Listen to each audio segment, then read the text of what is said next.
There's always an answer out there now because Google is there. It's the 20th anniversary of Google. Do you remember life before Google? Do I remember? It's like with my beeper. Only sort of, bits and pieces. I do, I'm old. I remember life before Google, but I had my nose in a book most of the time because I was very cool. Yeah, so what did you have to do to look things up? Things like phone numbers, directions, facts. The yellow pages, right? I think I called a lot more people. Well, when I was an 8-year-old, I was looking up a lot of things. And then you remember when people would leave messages and voicemail and landline voicemails? Or you'd go to the library and there was always like a research person at the library who'd help you like go to the stacks. I do remember we had maps a lot more. Like pick up the phone and ask people for directions or ask them for information. For research and just as a journalist, it was just very time intensive. People actually talk to each otother. I guess there were more books. Which Google product could you not live without between Gmail, GChat, Google Search, Google Drive, Google Maps, or YouTube? G+. You forgot G+. Plus. For me, it'd probably be... I think Google Search. Probably Gmail, I guess.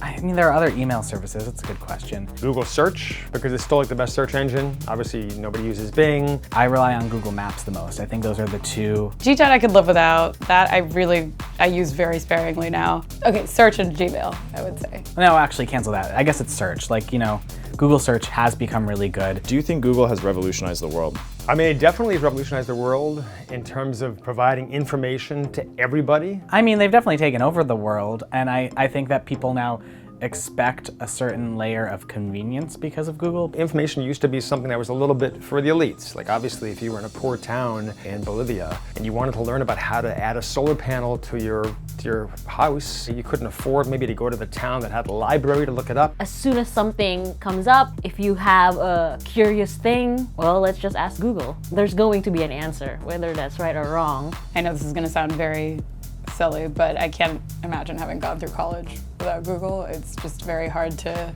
picture.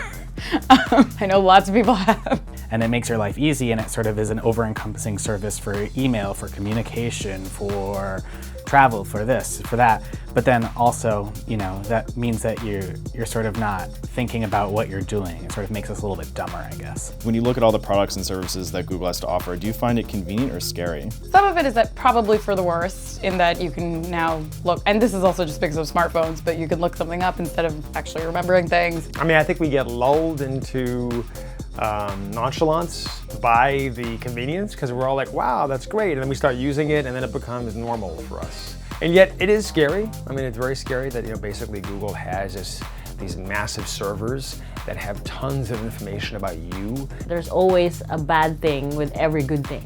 Nothing is free. No information is free. So if I'm getting something out of Google, Google needs to get something from me. I think I'm okay with that. What would you like to see Google come up with in the next 20 years? Ooh.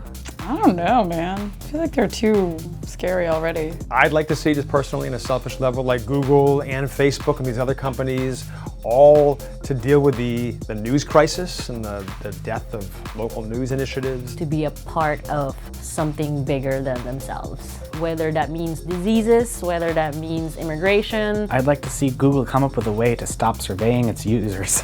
I think that they all should contribute like $1 billion to some trust that would run like a BBC type news operation that would include video, obviously primarily digital, social, and could produce great, you know, respectable journalism. I don't know. I don't really need more convenience in my digital life, and I'm sure that it'll come up with many ways to do it, but I would prefer them to be more cognizant of the impact they're having, talk about privacy, create ways for people to be more mindful and more secure users online. I'm not sure what I want them to come out with. Maybe if they could actually execute on one of their moonshots, that would be cool. That's about it.